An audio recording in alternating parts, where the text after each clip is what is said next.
saya ucapkan kepada anandaku yang soleh dan soleha yang saat ini berada di rumah. Apa kabar semuanya?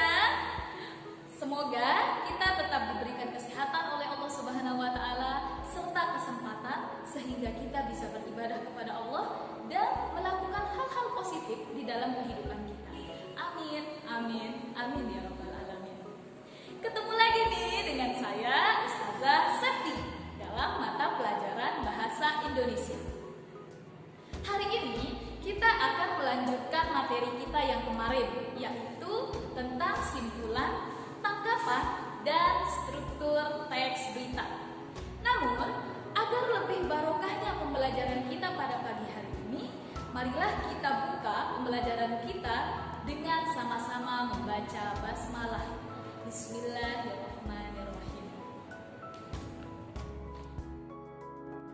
Baiklah anandaku yang soleh dan solehah, hari ini kita akan belajar mengenai simpulan, tanggapan, dan struktur teks berita. Di awal Ustazah sudah informasikan mengenai materi kita pada pagi hari ini, yaitu tentang simpulan, tanggapan, dan struktur teks berita.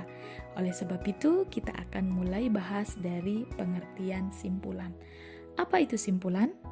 Simpulan adalah akhir dari pembahasan atau kata-kata akhir dari suatu uraian. Simpulan harus memuat unsur-unsur berita dengan rumusan yang lebih ringkas. Nah, sekarang kita ke pengertian tanggapan. Tanggapan itu merupakan respon atau reaksi seseorang setelah melihat, mendengar, atau merasakan sesuatu. Tanggapan dapat berupa kritik, saran, sanggahan, dukungan, atau komentar. Sebaiknya, ketika kita menanggapi suatu peristiwa atau masalah, itu harus disertai dengan fakta dan juga alasan yang logis. Nah, tanggapan di sini bisa berupa pernyataan setuju, tidak setuju, suka atau tidak suka, atau bisa juga menambahkan pendapat dari orang lain. Langkah-langkah menyimpulkan teks berita sebagai berikut. Yang pertama, mendengarkan atau membaca teks berita dengan saksama.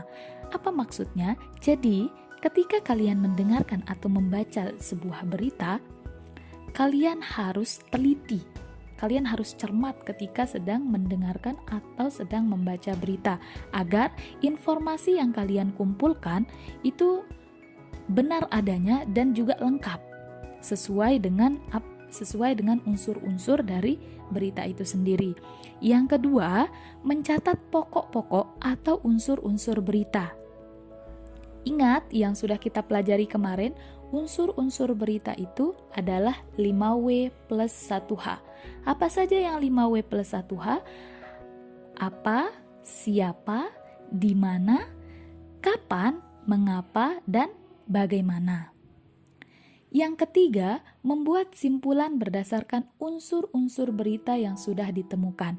Nah, kegiatan selanjutnya ketika kalian sudah selesai mencatat unsur-unsur teks berita yang kalian dengarkan maupun kalian baca, maka kalian harus membuat suatu kesimpulan berdasarkan pokok-pokok atau unsur-unsur berita yang sudah kalian temukan. Yang keempat, nah ini yang terakhir, menyimpulkan isi berita dalam bentuk sebuah paragraf berdasarkan unsur-unsur yang telah ditemukan dalam teks berita. Jadi nanti anandaku yang soleh dan soleha, ketika kalian ingin menyimpulkan sebuah berita, hal yang pertama yang harus kalian lakukan, itu kalian harus mendengarkan atau membaca teks berita itu dengan seksama. Yang kedua, kalian harus mencatat, ingat unsur-unsur dari berita. Yang ketiga, barulah kalian membuat kesimpulan setelah kalian mencatat pokok-pokok atau unsur-unsur dari berita itu sendiri. Struktur teks berita dibagi menjadi 4. Yang pertama ada judul berita, yang kedua teras berita, yang ketiga tubuh berita, dan yang keempat ada ekor berita. Kita akan bahas satu persatu. Judul berita merupakan kata kunci yang mewakili keseluruhan berita.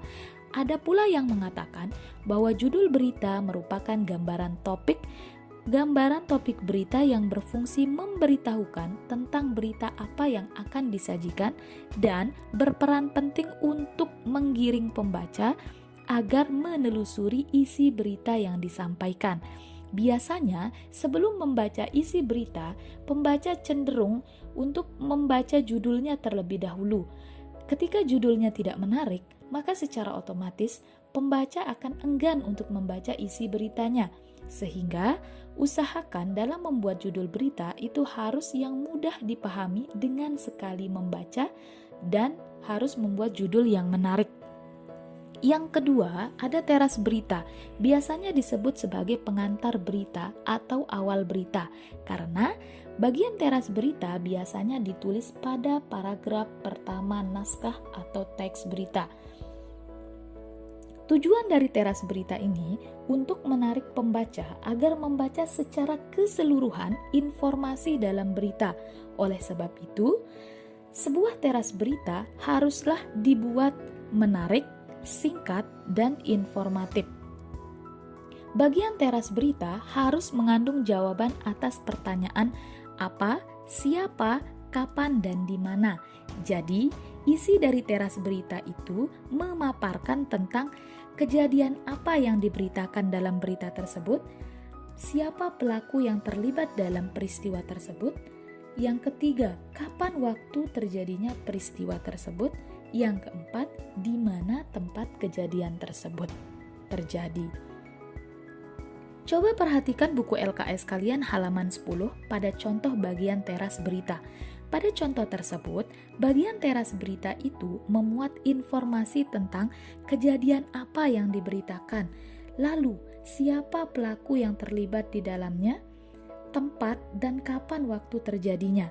Hal ini sesuai dengan yang tadi kita bahas, bahwa bagian teras berita menjawab pertanyaan unsur apa, siapa, kapan, dan di mana.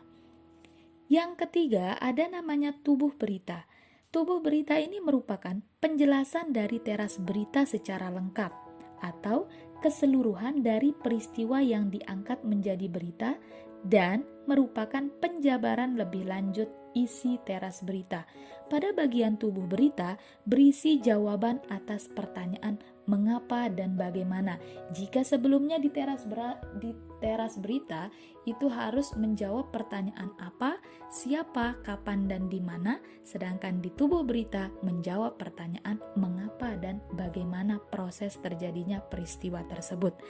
Selain itu, bagian tubuh berita berisi fakta atau kutipan yang memperjelas hal-hal yang belum terungkap pada teras berita.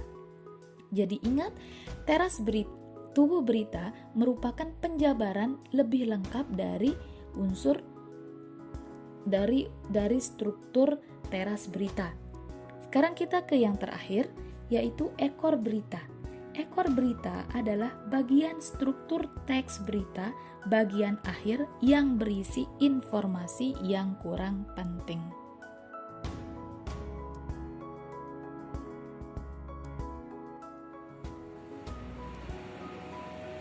Baiklah anandaku yang soleh dan soleha, sekian materi yang bisa Ustazah sampaikan pada pagi hari ini. Semoga apa yang kita pelajari pada pagi hari ini bisa bermanfaat untuk kita semua, dan Ustazah ingin mengucapkan syukran jazakumullahu khair atas partisipasi kalian selama melakukan pembelajaran online. Ingat, tetap semangat dalam belajar